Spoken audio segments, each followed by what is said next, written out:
Hello everyone, स्वागत है आप सभी का जियोपोल आईएएस में। मेंस आंसर राइटिंग सीरीज में आज हमारा ये दूसरा क्वेश्चन है, जहां पर हम आपके साथ में प्रीवियस ईयर क्वेश्चंस को डिस्कस कर रहे हैं। ये सामने आप देख सकते हैं, हिस्ट्री का क्वेश्चन है। यूपी पीसीएस 2018 का ये क्वेश्चन है, प्रीवियस ईयर।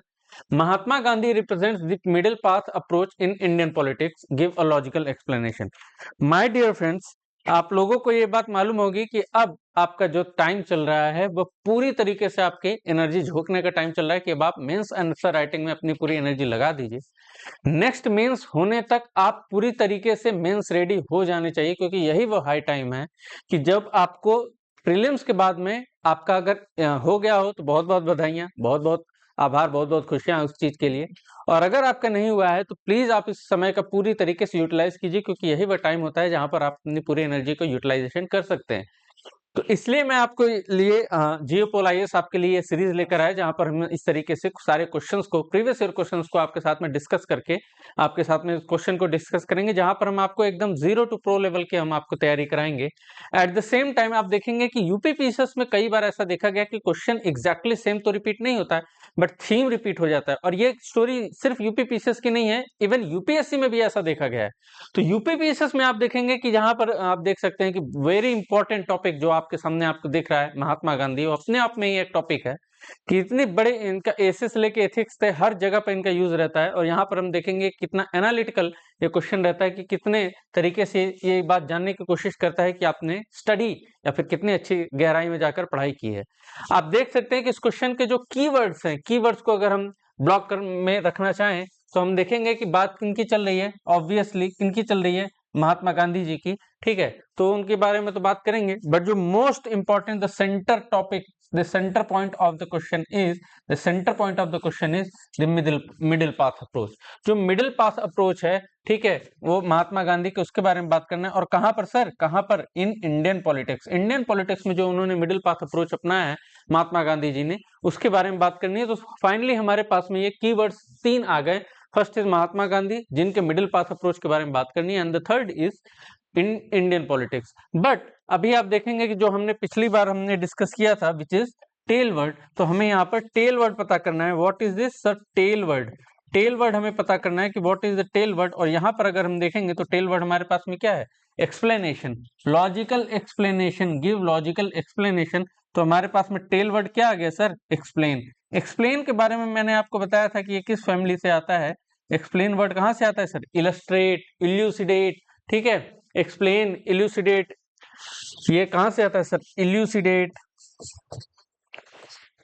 इल्यूसिडेट, इलस्ट्रेट, ये हमने कल डिस्कस कर लिया था, ये आपको मालूम होना चाहिए। ठीक है, तो इलस्ट्रेट, ये सारे हमने डिस्कस कर लिए थे। जहां पे इल्यूसिडेट का मतलब क्या होता है सर? सरलीकरण। क्या होता है इसका मतलब? सरलीकरण। इसका मतलब होता है सरलीकरण।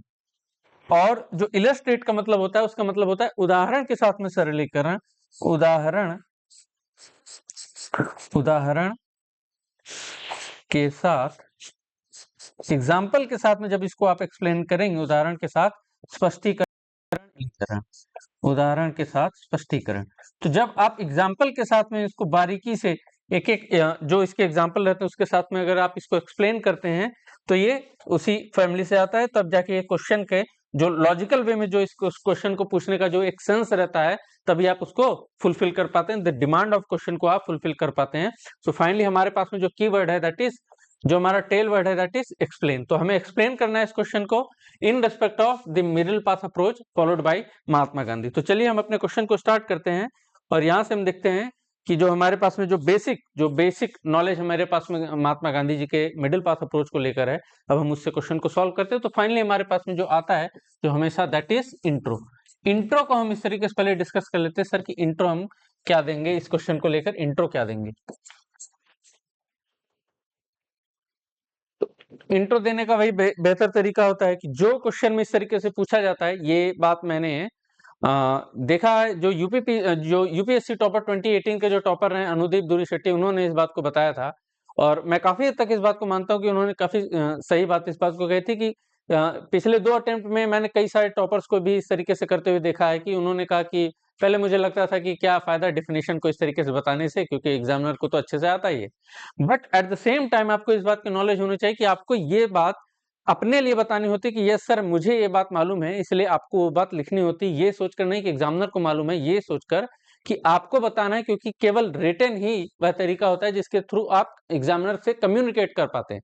तो आप ये सोचकर नहीं करेंगे कि हाँ डेफिनेशन पूछा है तो इतना बेसिक डेफिनेशन कौन बोलता है, कौन बताता है, आपको फर्स्ट डेफिनेशन बतानी ही बतानी होती है।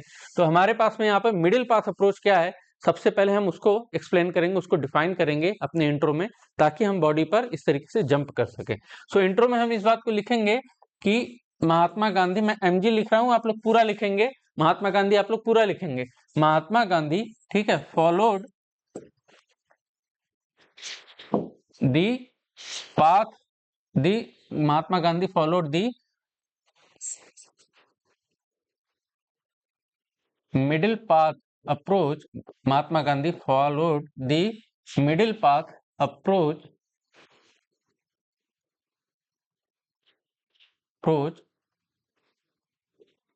which has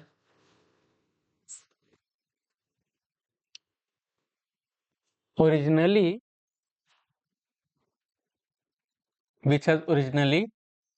taken which has originally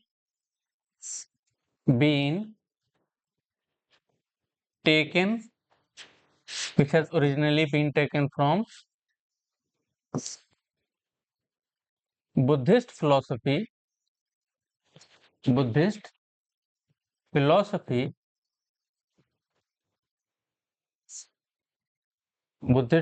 को आप अंडरलाइन करेंगे, which has been taken from Buddhist philosophy which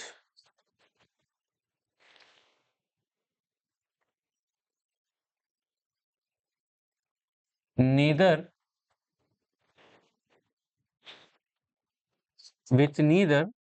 follows the path of extreme pleasure,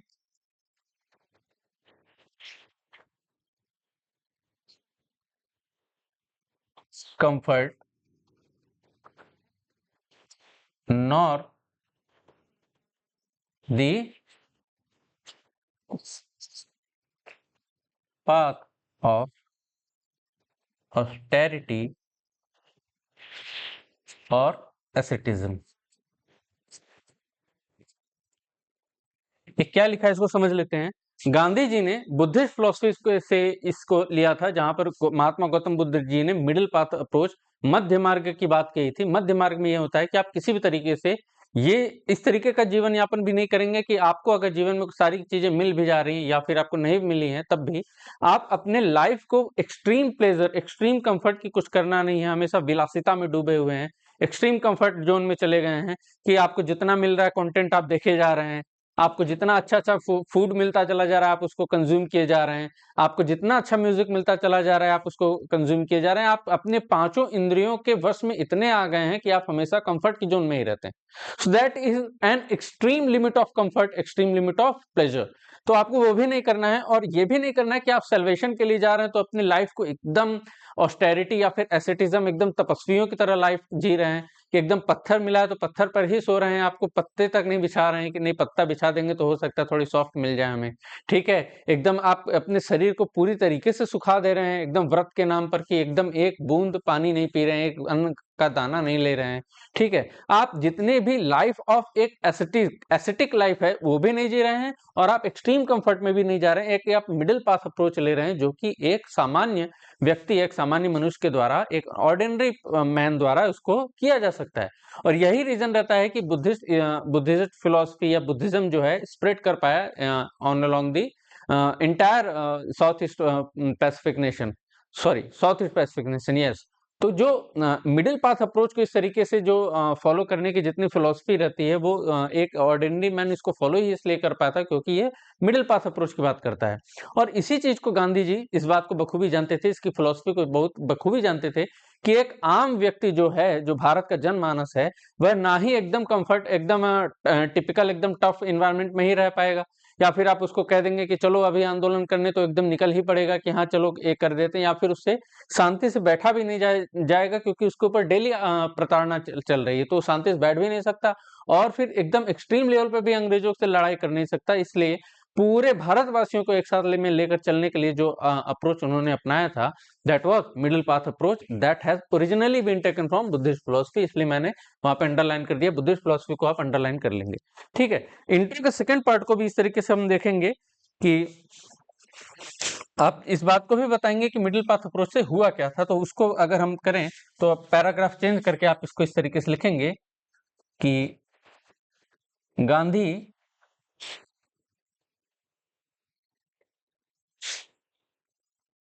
Gandhian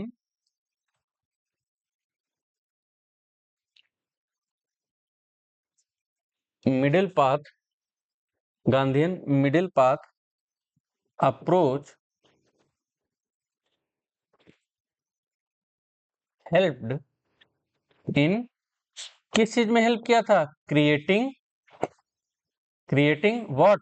balance create किया था किसके किसके बीच में? क्रिएटिंग बैलेंस बिटवीन, आप लोग बिटवीन ऐसे मत लिखिएगा, यूपीएससी में मार्क्स कट जाते हैं, मैं केवल आपके लिए ऐसे लिख रहा हूं। Creating balance between two two mindsets of two mindsets of two mindsets of Indian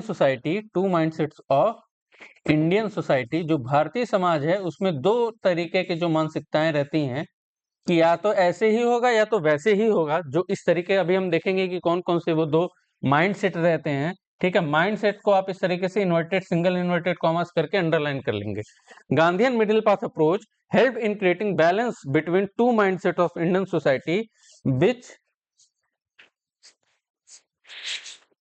kept him नहीं हटा के यहाँ पे पीपल लगा, विच kept people keep running on the path of कौन से रास्ते पर सर? कौन से रास्ते पर? On the path of Indian freedom struggle. जो भारत के इंडियन फ्रीडम स्ट्रगल चल रहा था, इसको लेकर गांधी जी काफी मेहनत करते हैं और ये बात जानते थे कि एक आम इंसान मिडिल पाथ अप्रोच को ही फॉलो कर पाएगा, वो एक्सट्रीमिज्म पर भी नहीं जा पाएगा और ना ही वो उससे शांत बैठा जाएगा। इसलिए उस बात को जानते थे और इस बात को आप कहेंगे कि हाँ, गांधी जी के जो मिडिल पाथ अप्रोच से इससे एक आम व्यक्ति को, एक आम जनमानस को मिडिल पाथ पर जाने का इस तरीके से हेल्प हो जाता है और इसी कारण से वह इंडियन फ्रीडम स्ट्रगल के लिए वो पब्लिक चलती रहती, नहीं तो थक के रुक जाती।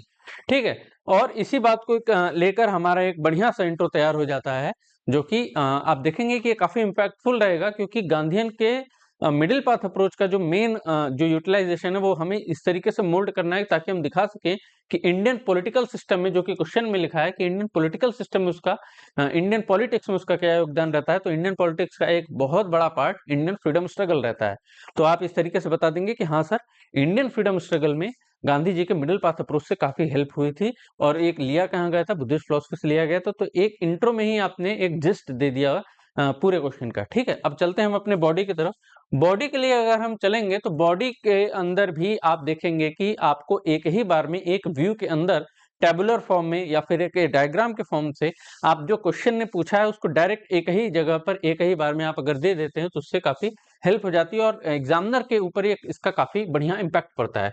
तो अभी के लिए हम डायग्राम बनाएंगे, दैट इज मिडिल पाथ। यहाँ पर हम बॉडी लिखने जा रहे हैं। ठीक है, आप लोग इस तरीके से बॉडी लिखेगा नहीं, ये मैं केवल आपके हेल्प के लिए बता रहा हूँ। ठीक है, तो बॉडी अगर हम इस तरीके से लिखें तो यहाँ पर मैं लिख देता हूँ सर मिडिल पाथ अप्रोच। क्या लिखेंगे? Middle path approach. आप लोग पेन पेपर लेके बैठ जाएंगे क्योंकि हो सकता है मैं दूसरी स्लाइड लूँ तो फिर आपको वो पहली वाली स्लाइड दिख नहीं रही होगी। आप लोग प्लीज पेन पेपर ले लीजिए। ठीक है, तो मिडिल पाथ अप्रोच इस तरीके, या अप्रोच नहीं लिखेंगे, केवल मिडिल पाथ लिख देते हैं। ठीक है, तो केवल मिडिल पाथ लिख देते हैं, गांधीयन मिडिल पाथ। हम मिडिल पाथ केवल लिखते हैं। ठीक है, तो कौन कौन से मिडिल पाथ के हमने कहां कहां पर यूज किया? मिडिल पाथ का हमने यूज कहां कहां पर किया सर? इंडियन जो मिडिल पाथ यूज किया गया था that was used first in political system. कहां यूज किया था सर? गांधी जी ने जो मिडिल पाथ का यूज किया था that was in political system. जो पॉलिटिकल सिस्टम है वहां पर इसका यूज किया था। देखते हैं किस तरीके से यूज किया था। ठीक है, जो दूसरा रहता है ही was an excellent negotiator. He was an excellent negotiator, he was an excellent negotiator. ठीक है, और हम इस तरीके से देखेंगे तो जो मिडिल पाथ का यूज किया था, उन्होंने यूज किया था इन रिलीजियस टॉलरेंस, इन रिलीजियस टॉलरेंस। ठीक है, दो रिलीजन, तीन रिलीजन, सारे रिलीजन्स के बीच में इस तरीके से समन्वय बैठाने का बहुत बड़ा काम किया था। उन्होंने मिडिल पाथ अप्रोच अपनाया, किसी भी रिलीजन को ये नहीं कह दिया कि हाँ आप अच्छे हो या आप बुरे हो। इन रिलीजन टॉलरेंस, इस तरीके से आप देखेंगे तो फिर आपको मिलेगा in the arena of social reforms. Social reforms के टर्म में भी आप देखेंगे तो गांधी जी ने मिडिल पाथ अप्रोच को अपनाया था, सोशल रिफॉर्म्स। ठीक है, और इस तरीके से अगर हम देखें तो हमारे पास में एक अप्रोच आता है, दैट इज इकोनॉमिकल अप्रोच। ठीक है, इन इकोनॉमिक अरीना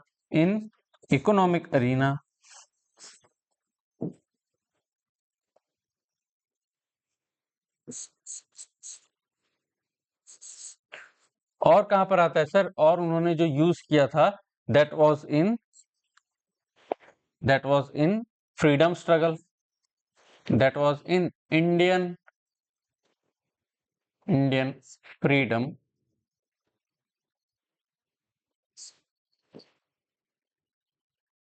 स्ट्रगल। इस तरीके से जब आप ये अमीबा टाइप का जो आप देखेंगे कि अगर आप डायग्राम बना देते हैं तो इसका बहुत बढ़िया इम्पैक्ट पड़ता है, क्योंकि टाइम नहीं रहता है एग्जामिनर के पास में, क्योंकि इतनी सारी कॉपियां चेक करनी होती हैं। तो आपने क्वेश्चन का जो जिस्ट है वो एक जगह पर इस तरीके से दिखा दिया, इसका बहुत बढ़िया इम्पैक्ट पड़ता है। मैं पूरे एक्सपीरियंस के साथ में इस चीज को बता रहा हूं कि अगर आपको कोई भी चीज इस तरीके से अगर थ्योरी वाइज अगर लिख कर दे दी जाए तो आपका भी सिर चकरा जाएगा। और इस तरीके से लिख कर देने से जो एग्जामिनर है वो एक बार में इस अप्रोच को देख लेगा कि हाँ आपने एक ही जगह पर पूरे क्वेश्चन के जिस्ट को इस तरीके से दिखाया, तो उसके ऊपर बहुत बढ़िया से इम्पैक्ट पड़ेगा। ठीक है, चलते हैं अब हम एक एक क्वेश्चन को इस तरीके से, फिर एक एक पॉइंट को इस तरीके से फिर देखते हैं कि हाँ इस तरीके से कैसे लिखा गया था, क्या हुआ था। पॉलिटिकल सिस्टम की अगर हम बात करें, पॉलिटिकल सिस्टम की अगर हम बात करें तो गांधी जी का आप देखेंगे कि पॉलिटिकल सिस्टम में, ठीक है, ये आप लोग नोट कर लीजिए, फिर हम आगे चलते हैं। ठीक है, आप लोग पॉज करके इस तरीके से इसको नोट कर लीजिए, फिर हम एक एक पॉइंट को इस तरीके से फिर डिस्कस करते हैं। Political system, excellent negotiator, religious tolerance, social reforms. ठीक है, इकोनॉमिक एरिना में कहां पर उन्होंने यूज किया था मिडिल पाथ अप्रोच को, और इंडियन फ्रीडम स्ट्रगल में। तो सबसे पहले चलते हैं पॉलिटिकल सिस्टम पे। ठीक है माय डियर फ्रेंड्स, पहला जो उनका आता है सर पॉलिटिकल सिस्टम पे आता है। पॉलिटिकल सिस्टम पर मिडिल पाथ अप्रोच कैसे आएगा सर, तो पॉलिटिकल सिस्टम है सर, इसमें उनके पास में दो रास्ते हैं, दो तरीके के पॉलिटिकल सिस्टम है। पॉलिटिकल सिस्टम मतलब राज व्यवस्था, राजनीति नहीं, that is politics. There is a good difference between polity and politics. Politics is part of polity. ठीक है, पॉलिटिक्स क्या है, राजनीति। आप दोनों वर्ड को अलग कीजिए, राज एंड नीति, नीति टू राज, पॉलिसी जिसके कारण से आप सत्ता में आए, जिसके कारण से आप राज में आए, दैट इज पॉलिटिक्स। पॉलिटी क्या है सर, पॉलिटी इज राज व्यवस्था, किस तरीके से किसके अंडर में कौन काम करेगा, किस तरीके से एक पब्लिक के ऊपर रूल करना है, किस तरीके से उनको सुविधाएं पहुंचानी है, ये सारा व्यवस्था जो है दैट इज राज व्यवस्था, राज करने की व्यवस्था जो है दैट इज पॉलिटी। ठीक है, तो अभी हम उस सिस्टम के बारे में बात करें, पॉलिटिक्स की बात नहीं कर रहे हैं। तो पॉलिटिकल सिस्टम हमारे पास में दो रहता है, that is western parliamentary system, western parliamentary system, western parliamentary system. और वेस्टर्न पार्लियामेंट्री सिस्टम के साथ में आप देखेंगे कि यही रहता है क्या, मॉडर्न डेमोक्रेटिक सिस्टम। यही लेकर आता है क्या, मॉडर्न डेमोक्रेटिक सिस्टम। तो जिस तरीके से ये रहता है कि हाँ ठीक है, पब्लिक जो जिसको चाहेगी उसको चुनेगी, राज व्यवस्था खत्म, लोक मतलब राजतंत्र खत्म और लोकतंत्र आएगा। तो गांधी जी क्या कहते हैं कि मॉडर्न डेमोक्रेटिक सिस्टम के वो प्रोपेगेटर नहीं रहते हैं, वो उसकी वकालत नहीं करते। Modern democratic system, western parliamentary system versus आप देखेंगे कि एंशियंट अनार्कियल सिस्टम, एंशियंट या और ऑटोक्रेटिक सिस्टम आप लिख सकते हैं, एंशियंट ऑटोक्रेटिक सिस्टम, जहां पर एक राजा होता था। ठीक है, ऑटोक्रेटिक सिस्टम, एक राजा होता था जहां पर, वो वाला सिस्टम। ठीक है, तो उन्होंने ना ही उस व्यवस्था की तारीफ की थी कि हाँ ठीक है एक काम करो, बैक टू, चलो उसी उसी रास्ते से चलते हैं जिस तरीके से पुराने टाइम पे राजा रजवाड़े जिस तरीके से राज करते थे, राजतंत्र होता था, उस तरीके से हम लोग रूल करेंगे। और ये क्या हो गया, ये एक्सट्रीम प्लेजर वाला हो गया, एकदम एक्सट्रीम प्लेजर वाला कि हाँ चलो एकदम एक्सट्रीम प्लेजर वाला एकदम चलते हैं, जैसा चल रहा था वैसे ही चलाएंगे अंग्रेजों के जाने के बाद। और उन्होंने इस बात को भी नहीं कहा था कि एकदम मॉडर्न डेमोक्रेटिक सिस्टम को भी हम लोग फॉलो करेंगे। आप जिस बात को जानेंगे कि उन्होंने डेमोक्रेटिक सिस्टम की पूरी खुल के उन्होंने तारीफ नहीं की थी, पूरी तरीके से एक्सेप्ट नहीं किया था। तो इसके जगह पे जो जिस चीज की वकालत उन्होंने की थी, that was middle path approach. और इसी मिडिल पाथ, इन दोनों के बीच का जो इस तरीके से आप देखेंगे, इस तरीके से आप देखेंगे, आप लोग क्यों मिट गए, ऑटोक्रेटिक, ठीक है। यहां पर जो इस तरीके से जो इसका बीच का मिडिल पाथ है, दैट इज व्हाट, इसी को उन्होंने क्या कहा था, ग्राम स्वराज योजना। क्या कहा था, ग्राम स्वराज योजना। और इसी को उन्होंने कहा था कि हम ग्राम स्वराज ले आएंगे, विलेज के जो सेल्फ सफिशिएंट इकोनॉमी है हम उसको बढ़ाएंगे। और इस तरीके से उन्होंने ग्राम स्वराज, क्या इसी को क्या कहते हैं आज हम लोग, local self government. Local self government की उन्होंने वकालत की थी कि हमारे पास में जो इस तरीके से होना चाहिए, that should B local self government. हम ग्रास रूट लेवल से हमें क्या जो हमारा पॉलिटिकल सिस्टम है उस तरीके से वर्क करना चाहिए। क्या इतनी बातें क्लियर हैं? हम अपने दूसरे क्वेश्चन को भी इस तरीके से देख लेते हैं, दूसरे पॉइंट को। ठीक है, तो पॉलिटिकल सिस्टम हो गया। और हम देखेंगे तो इन रिलीजियस टॉलरेंस, इन रिलीजियस टॉलरेंस, रिलीजियस टॉलरेंस, तो रिलीजियस टॉलरेंस में उन्होंने क्या किया था, रिलीजियस टॉलरेंस के लिए उन्हें गांधी जी ने किसी भी गांधी फॉलोड, आप देखेंगे कि किसी भी रिलीजन को जो एक्सट्रीम रेडिकल आइडिया रहता है, किसी भी रिलीजन का, हिंदू मुस्लिम किसी भी, एक्सट्रीम रेडिकल आइडियाज कहीं पर भी है कि जहां पर किसी भी तरीके से किसी भी कोई जो आइडिया है जिससे वो इस बात को जानते थे कि हाँ अगर इस आइडिया को अगर रख दिया जाएगा तो दूसरे जो रिलीजन वाले हैं वो उनके विचार पर आघात हो सकता है, उनको बुरा लग सकता है इस तरीके से। तो एक्सट्रीम रेडिकल आइडिया जो किसी एक पर्टिकुलर रिलीजन का रहता है उसको उन्होंने निगेट कर दिया था, उसको उन्होंने मना कर दिया था। और उन्होंने किसी एक, ठीक है, और उन्होंने, ठीक है,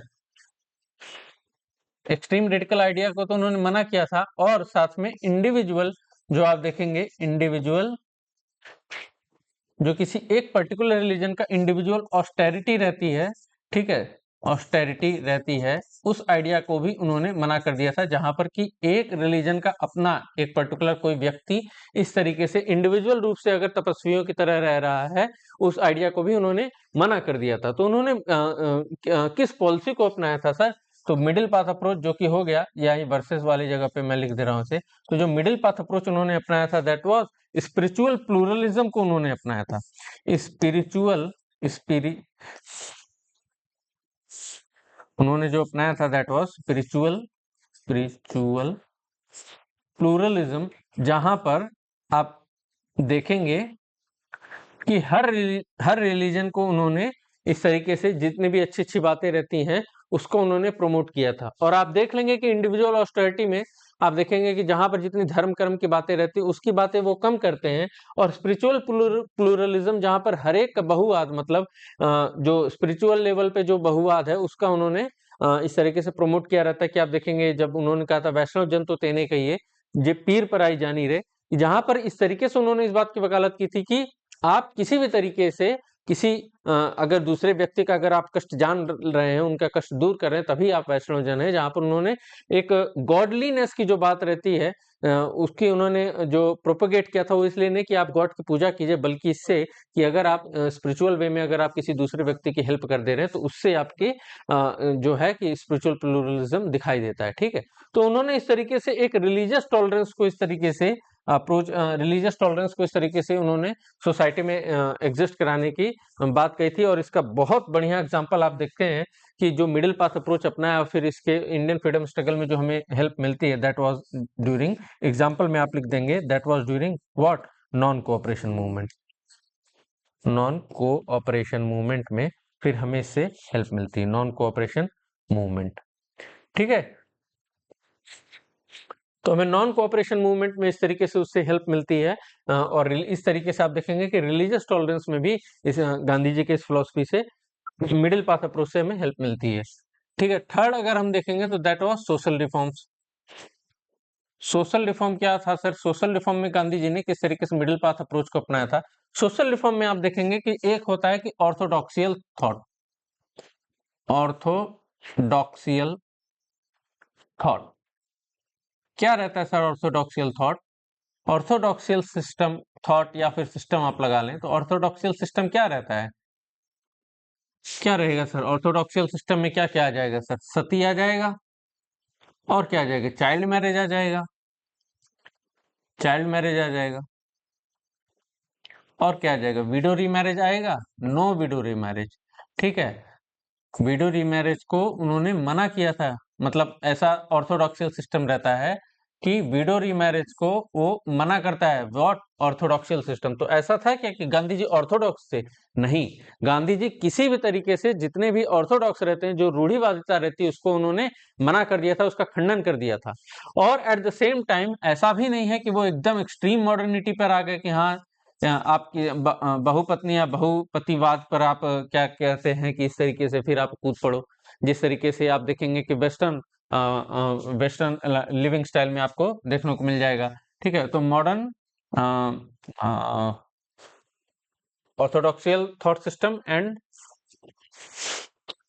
मॉडर्निटी वर्सेस मॉडर्निटी, कि आप इस तरीके से फिर मॉडर्निटी पर आ गए कि मॉडर्न मॉडर्न जो इस तरीके से जो पॉलीगेमी इस तरीके से रहती है, तो उसकी भी उन्होंने तारीफ नहीं की थी, उसकी भी उन्होंने वकालत नहीं की। तो मिडिल पाथ क्या बनता है सर इन सोशल रिफॉर्म्स के बीच में, कि आप क्या सती व्यवस्था की आप क्या इस तरीके से वकालत करते हैं? नहीं, सती व्यवस्था की उन्होंने मनाही की थी, और विडो रीमैरिज की भी उन्होंने बात की थी, और जो विमेन के अपलिफ्टमेंट है उस पर उन्होंने काफी वकालत की थी कि किसी भी तरीके से विमेन का जो है अपलिफ्टमेंट हो जाए। तो यहाँ से अगर हम जो middle path approach Gandhi ji का देख पाते हैं, सो दैट इज व्हाट, आप देखेंगे कि अनटचेबिलिटी को लेकर गांधी जी ने बहुत ज्यादा वर्क किया था।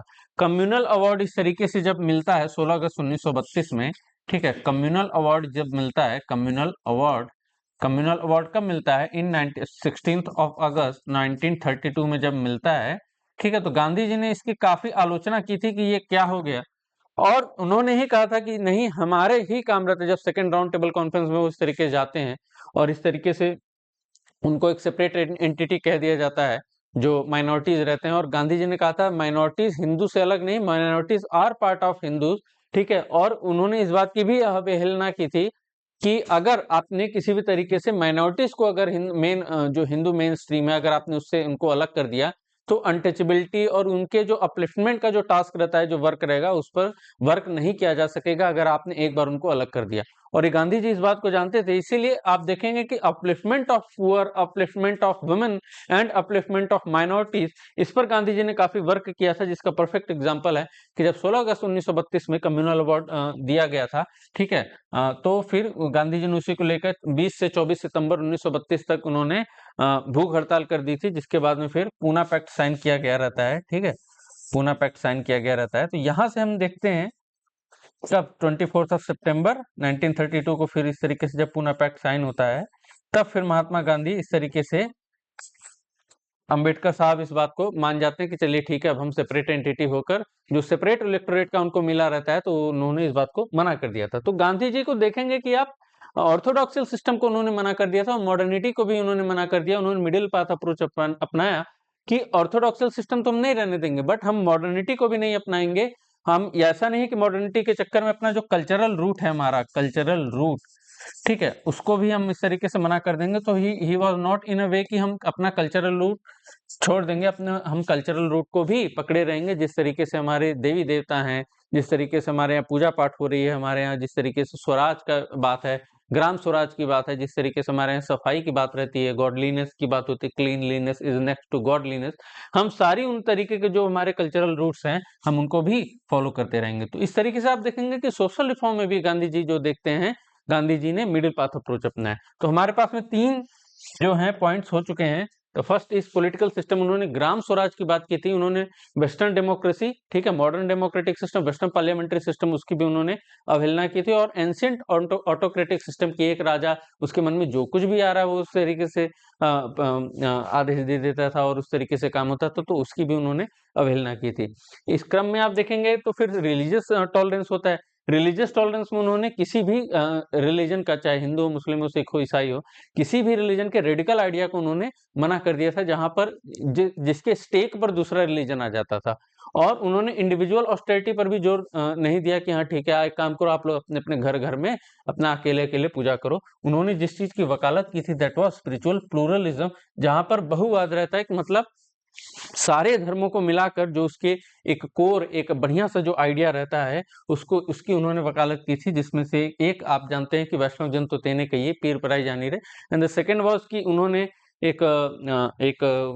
जो आप लोग जानते हैं कि ईश्वर अल्लाह तेरो नाम सबको सन्मति दे भगवान, आप इस तरीके से देखते हैं। तो उन्होंने हमेशा इस बात को कहा था कि ईश्वर और अल्लाह एक है, ठीक है, आप एक ही ईश्वर, एक ही अल्लाह मान के इस तरीके से अगर आप रहेंगे, तो जो सोसाइटी में इस तरीके से जो टॉलरेंस है दैट विल प्रोपेगेट। और इसका बेहतरीन एग्जांपल रहता है क्या, नॉन कोऑपरेशन मूवमेंट, जहां पर आप देखेंगे कि खिलाफत नॉन कोऑपरेशन मूवमेंट के नाम से जाना जाता है। खिलाफत मूवमेंट जो कि अली ब्रदर्स ने स्टार्ट किया रहता है 13 अप्रैल 1919 से, ठीक है। तो तब से लेकर फिर आप देखेंगे कि इस तरीके से महात्मा गांधी उसमें एक बहुत ही बढ़िया लीडर के तरीके से निकल कर आते हैं, जो कि हिंदू मुस्लिम दोनों को साथ में लेकर चलते हैं। And that was the perfect example of religious tolerance which led to the Indian freedom struggle, ठीक है। और जो हमारा देखेंगे कि सोशल रिफॉर्म में इस तरीके से आता है कि किस तरीके से उन्होंने ऑर्थोडॉक्सल सिस्टम को पूरी तरीके से मना कर दिया था, क्योंकि ऑर्थोडॉक्सल सिस्टम अनटचेबिलिटी अलाउ करता था, लेकिन गांधी जी अनटचेबिलिटी को अलाउ नहीं करते थे। उन्होंने उसके लिए पूरी तरीके से वर्क किया। आप देखेंगे कि जिसके कारण से पूना पैक्ट साइन होता है।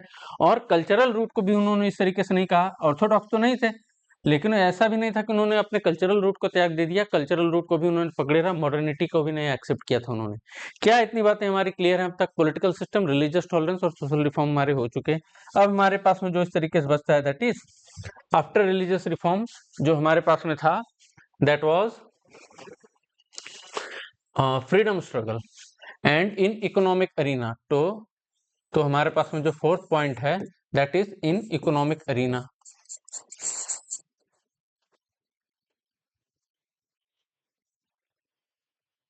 इकोनॉमी के फील्ड में जो उन्होंने यूज किया था, तो उस टाइम पर आप देखेंगे कि कैपिटलिज्म बहुत ज्यादा इस तरीके से उभर रहा था। कैपिटलिज्म मतलब होता है कि आपके पूंजीवाद, जो इस तरीके से पूंजीपति जितने भी रहते हैं, उन्होंने एक फैक्ट्री सेट किया और उस फैक्ट्री के जितने भी प्रोडक्ट्स हैं, अगर आप उसको यूज नहीं कर पा रहे हैं, किसी न किसी तरीके से आपकी जरूरत की चीजों को उस तरीके से एक पूंजीवाद, पूंजीपति लोग इस तरीके से फैक्ट्री या इंडस्ट्री स्टैब्लिश करके उस प्रोडक्ट को बनाएंगे और अपने मन चाहे रकम पर उसको बेचेंगे, और आपको मजबूरी में वो चीज खरीदना पड़ेगा।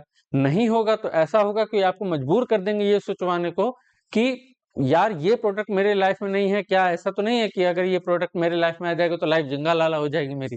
तो ऐसे जो सोच क्रिएट कर दें जो कि जरूरत की चीजों हो, तो उस पर पूंजीपति अपना इस तरीके से जोर लगाकर इस तरीके से इंडस्ट्री स्टैब्लिश करें और फिर आपको वो प्रोडक्ट दें, या फिर आपको मजबूर कर दें कि आपको सोचने पर मजबूर कर दें कि आपको वाकई में उस प्रोडक्ट की जरूरत है।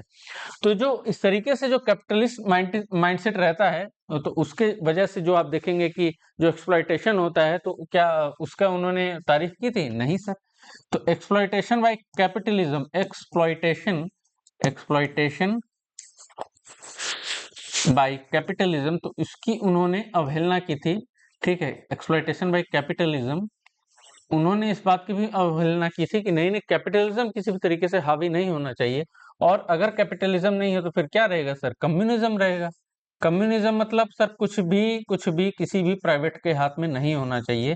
किसी भी तरीके से कोई प्राइवेट व्यक्ति कोई काम नहीं करना चाहिए, सारी चीजें आप सरकारी कर दो।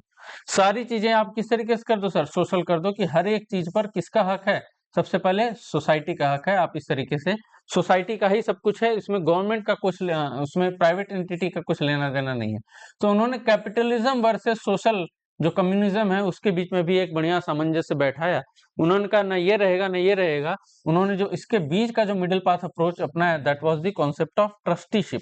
क्या रहता है उनका? ट्रस्टीशिप रहेगा, जहां पर कि इस तरीके से जिसको भी लगता है कि हाँ कोई काम कर देना चाहिए, तो उसके हिसाब से एक फैक्ट्री रहेगी, ठीक है। उसके हिसाब से एक फैक्ट्री रहेगी और उसके ट्रस्टी रहेंगे, जिसमें ढेर सारे बोर्ड मेंबर्स रहेंगे। और उन बोर्ड मेंबर्स के द्वारा जो भी ऑर्डर इस तरीके से दिया जाएगा, जो भी ऑर्डर होगा, जो वोट किया जाएगा, जैसे जिस हिसाब से जैसे वोटिंग आएगी उस हिसाब से फिर ऑर्डर पास होगा। और इसी क्रम में आप देखेंगे कि जिस चीज की उन्होंने और तारीफ की थी दैट वाज कॉटेज इंडस्ट्री, ठीक है। जो लघु कुटीर उद्योग रहते हैं उसकी उन्होंने काफी तारीफ की थी कि वकालत की थी कि हमें जो चीज के प्रति जाना चाहिए that should B cottage industry, हमें कॉटेज इंडस्ट्री के पीछे जाना चाहिए। उन्होंने कुटीर उद्योग को इस बढ़ावा के लिए उन्होंने काफी जोर दिया था कि हमें कॉटेज इंडस्ट्री के लिए बात करनी चाहिए। ठीक है, क्या इतनी बातें क्लियर हैं? इकोनॉमी सिस्टम में उन्होंने ना ही कैपिटलिज्म को बढ़ावा दिया ना सोशलिज्म की तारीफ की। उन्होंने जो मिडिल पाथ अप्रोच अपनाया था कि कि हमें कॉटेज इंडस्ट्री लेवल पे, एक ग्राम लेवल से आप देखेंगे कि एक रूट लेवल से हमें जो लोगों का उत्थान है वो करना चाहिए। ठीक है, तो इकोनॉमिक अरीना भी हो गया। इस क्रम में आप देखेंगे तो फिर अगर हम फ्रीडम स्ट्रगल को भी देखेंगे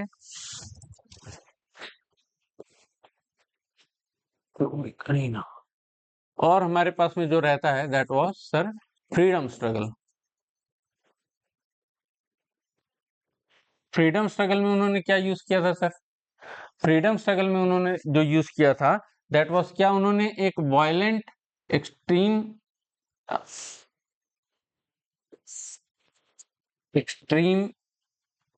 वायलेंट स्टेप्स, एक्सट्रीम वायलेंस जो रहता है, क्या उन्होंने इसकी तारीफ की थी कि एक्सट्रीम वायलेंस पर उतर आओ, जो भी करना है एक बार में गोली चलाओ, बम चलाओ और इस तरीके से युद्ध करो, युद्ध करके जीत जाओ एक बार में। क्या उन्होंने इसकी तारीफ की थी? नहीं सर, इसी के तो उन्होंने मना किया था। और क्या उन्होंने ऐसा कहा था कि एक काम करो, पैसिफिक डोरमेंट हो जाओ, पैसिफाइड हो जाओ, एकदम प्रशांत, कि हाँ आपके पास में कुछ है ही नहीं, क्या ही कर सकते हैं, जो अत्याचार किया जा रहा है क्योंकि उनके पास में बहुत सारे हथियार हैं और वो पावरफुल हैं, तो एक काम करते हैं, जब अत्याचार का हम दमन कर ही नहीं सकते हैं, क्या हम करते हैं, अत्याचार सह लेते हैं, क्या हो पैसिफिक डोरमेंट हो जाए। ठीक है, तो पैसिफिक डोरमेंसी की भी उन्होंने क्या तारीफ की थी? नहीं सर, उन्होंने ये भी नहीं कहा था कि हाँ ठीक है आप एकदम एक्सट्रीम वायलेंट हो जाइए, एकदम प्रतिकार करने पे उतर आइए कि एक ही दिन में सारी रिजल्ट आपको मिल जाने चाहिए। और उन्होंने इस चीज की भी उन्होंने तारीफ नहीं की थी कि हाँ ठीक है आप बैठकर सहते रहिए। तो उन्होंने जो मिडिल पाथ अप्रोच अपनाया था इसके फील्ड में, तो that was sir what, sir Satyagraha. Satyagraha की उन्होंने बात की थी, सत्याग्रह की बात की थी। सत्याग्रह का मतलब उन्होंने फिर बाद में बताया था कि डिवोशन टू ट्रूथ, आप सत्य के प्रति आप इस तरीके से आप लगे रहेंगे, आपका जो लगाव है that should be toward devotion to truth, devotion to truth. आप सत्य के प्रति इस तरीके से आपका लगाव लगा रहेगा।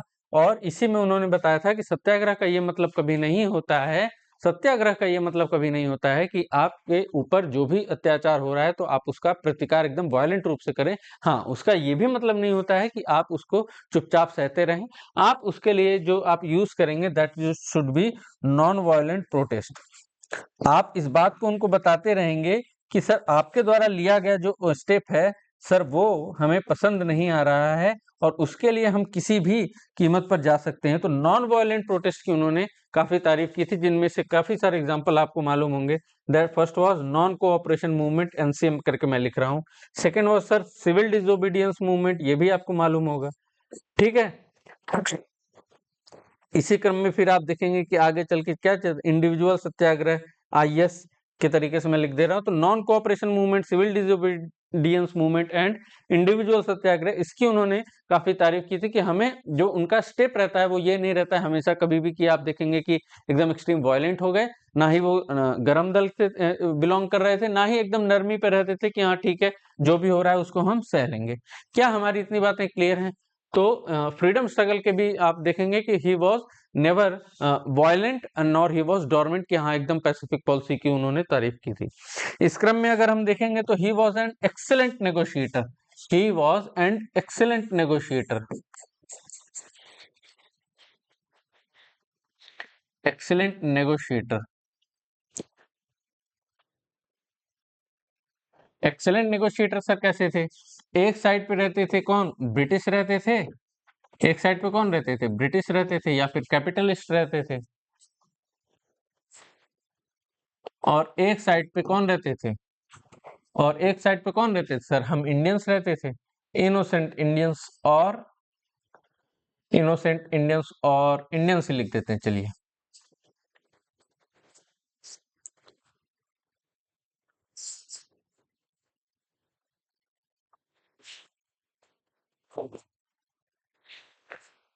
तो आपको याद होगा कि जब वो पहली बार चंपारण सत्याग्रह की बात जब होगी 1917 में, राजेंद्र प्रसाद इस तरीके से बीएचयू जाते हैं जहां पर मामना मदन मोहन मालवीय जी जब बीएचयू को स्टैब्लिश किए थे 1916 में, तो उसमें इनॉग्रेशन में जब जिस दिन स्टैब्लिश हो रहा था और इनॉग्रेशन था, तो उसमें महात्मा गांधी जी को भी मामना मदन मोहन मालवीय जी ने बुलाया था।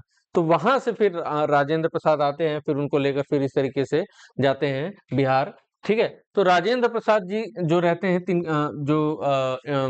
चंपारण सत्याग्रह के लिए हेल्ड इन 1917, जहां पर आपको मालूम होगा कि 3 कठिया सिस्टम रहता है कि आपके पास में जितनी भी जमीन है 3/20 पार्ट, ठीक है, उसके 20 पार्ट कीजिए, तो उसके तीसरे 3 कठिया सिस्टम में 3/20 पार्ट पे आपको क्या करना होगा, नील की खेती करनी होगी। और नील की खेती तो करनी ही होती है, ठीक है, पैर वगैरह सब सड़ जाते हैं, सारा कुछ एकदम सिस्टम पूरा खराब हो जाता है। इस तरीके से पूरे दुनिया में केवल इंडियन लेबर ही इतने सस्ते थे और इतनी ज्यादा मात्रा में थे कि उनका इस तरीके से शोषण किया जाता था। और 3/20 भाग की जमीन पर आपको नील की खेती करनी ही करनी है। तो एक तो फिजिकल एक्सप्लॉयटेशन हो ही रहा था, साथ ही साथ आप देखेंगे कि इकोनॉमिक एक्सप्लॉयटेशन भी इस तरीके से हो चुका था कि जबरदस्ती कराया जाता था, क्योंकि जर्मन डाई उस टाइम पर इस तरीके से आप देखेंगे कि आ चुका था मार्केट में, which was very cheaper to indigo. Indian indigo जो इंडियन नील है, भारतीय नील है, इससे काफी सस्ता होता था, जिसके कारण से देखेंगे कि इंडियन नील की डिमांड में जो है काफी कमी आ गई थी। और कमी आ गई थी तो उनके क्योंकि ये कॉमर्शियल क्रॉप है, तो उनको आमदनी या प्रॉफिट उस रेट से नहीं हो रहा था, तो उन्होंने क्या किया, रेंट बढ़ा दिया। और अगर रेंट आप किसी चीज का बढ़ा देंगे तो सिर्फ वो किसी कीमत पे आएगा, तो इंडियन फार्मर्स के ऊपर ही आएगा।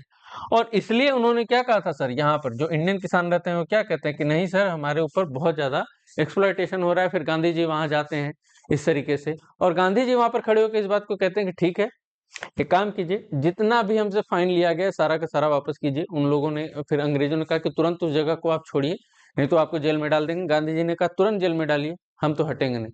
उन्होंने अवज्ञा कर दी, अवज्ञा कर दी, उन्होंने डिसोबीडियंस कर दिया कि नहीं सर, हम आपकी बात को नहीं मानते। फिर बाद में अंग्रेज इस बात को मानते हैं। It was the first civil disobedience movement by Mahatma Gandhi. तो उन्होंने फिर बाद में आकर माने। और जहां पर जो कि हमने देखा कि एक्सीलेंट नेगोशिएटर रहता है, तो उन्होंने कहा चलिए कोई बात नहीं, आपने जो भी इनसे रेवेन्यू जनरेट किया उसका 25% आप क्या करेंगे, रिटर्न कर देंगे। तो पूरा 100% रिटर्न की जगह उन्होंने कितना मांगा कि कोई बात नहीं, आप अंग्रेजों से इस बात को कह दिया कि चलिए कोई बात नहीं, आपने जितना इनवैलिड तरीके से, गैर कानूनी तरीके से आप इस तरीके से जो एक्सप्लॉइट करके लिए हैं, आप उसका 25% रिटर्न कर दीजिए। So he was an excellent negotiator. इसी तरीके से आप देखेंगे कि अहमदाबाद मिल स्ट्राइक में अब जाएंगे, अनुसुईया साराभाई रहती हैं, ठीक है, अनुसुईया बेन रहती हैं। तो अनुसुईया बेन भी रहती हैं जो अहमदाबाद मिल स्ट्राइक में, इस तरीके से अंबालाल साराभाई की बहन रहती हैं। तो इस तरीके से फैक्ट्री के जो वर्कर रहते हैं, वॉर टाइम जो इन्फ्लेशन इस तरीके से चल चुका था फर्स्ट वर्ल्ड वॉर के इन्फ्लेशन की वजह से, तो जो मुद्रा स्फीति इस तरीके से आ जाती है, इतनी महंगाई आ जाती है, जिसके कारण से फिर आप देखेंगे कि जो वर्कर रहते हैं वो कहते हैं कि सर हमें 50% वेज हाइक दीजिए, हमारा जो वेतन है उसमें 50% का इजाफा कीजिए। और अंबालाल साराभाई जो कि फैक्ट्री के ओनर रहते हैं, जो कि हमने बताया कि कैपिटलिस्ट के विरोध में भी चले गए थे वो, तो उन्होंने कहा कि नहीं सर, इतना तो हम नहीं कर पाएंगे, 20% वेज हाइक कर पाएंगे। तो मिल के जो वर्कर रहते हैं स्ट्राइक पे चले जाते हैं। फिर गांधी जी आते हैं, नेगोशिएशन करते हैं, और नेगोशिएशन करने के बाद में जो प्राइस उन्होंने रखा रहता है, कितने परसेंट का रहता है, चलिए कोई परसेंट नहीं, 35% वेज हाइक दे देते हैं। कितना, 35% वेज हाइक। तो ना ही कैपिटलिस्ट का कितना कहता था सर, 20% कह रहा था। और जो कॉमन इंडियंस रहते हैं, कॉमन जो मिडिल क्लास जो वर्कर रहते हैं, वो कितना कहते हैं सर कि हमें 50% चाहिए। तो ना 50 ना 20, बीच का उन्होंने 35% पर उन्होंने वर्क किया। तो आप देखेंगे ही वॉज एन एक्सीलेंट नेगोशिएटर। उन्होंने एक मिडिल पाथ अप्रोच को हमेशा अपनाया रहता है, ठीक है, ताकि दोनों लोगों के बीच में एक बढ़िया सा सामंजस्य बैठाया जा सके, और दोनों के तरफ से बीच के एक मिडिल पाथ को लेकर इस तरीके से इंडियन फ्रीडम स्ट्रगल की जो एक लंबी जर्नी रहती है, उनको ये बात मालूम है कि लंबी जाएगी, ठीक है, इस तरीके से उस पाथ पर चलते रहते हैं। ठीक है, अब हमारी जो बारी आती है दैट इज कंक्लूजन की। तो कंक्लूजन में क्या है सर, कंक्लूड कर देंगे। कंक्लूजन में इस बात को लिख देंगे कि यही जो अभी तक हमने बॉडी में पूरा लिखा है कि मिडिल पाथ अप्रोच,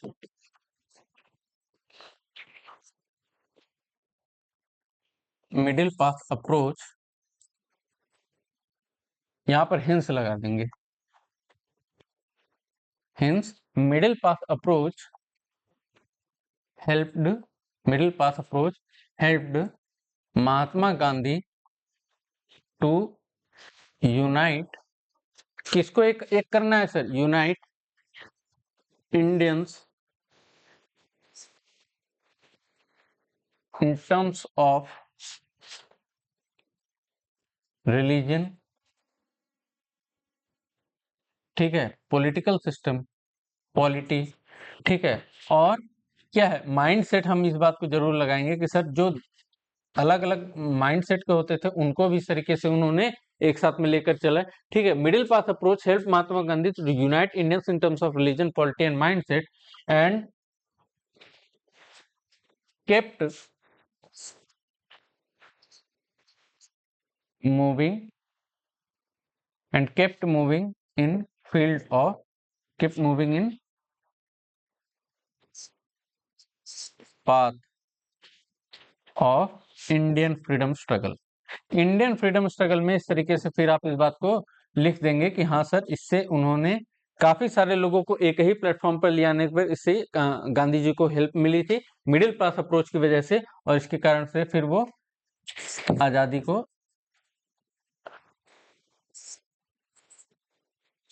पा सके थे, ठीक है। इस तरीके से हम कंक्लूड करते हैं और हमारा सवाल इस तरीके से कंप्लीट हो जाता है। ध्यान देंगे कि आप डायग्राम, इस डायग्राम को जरूर बनाएंगे जो हमने स्टार्टिंग में बॉडी के स्टार्टिंग में इस तरीके से बनाया था, ठीक है। यहाँ पर हमारा इस तरीके से इंट्रो रहता है जहां पर हमने इस बात को कहा था। हम कंक्लूड कर लेते हैं कि मिडिल पाथ अप्रोच जो कि लिया गया बुद्धिस्ट फिलॉसफी से, जहां पर किसी भी तरीके से एक्सट्रीमिटी और ऑस्टेरिटी की बात नहीं की गई है। यही जो है कि बैलेंस क्रिएट करता है, जो कि हेल्प करता है गांधी जी को बैलेंस करने में।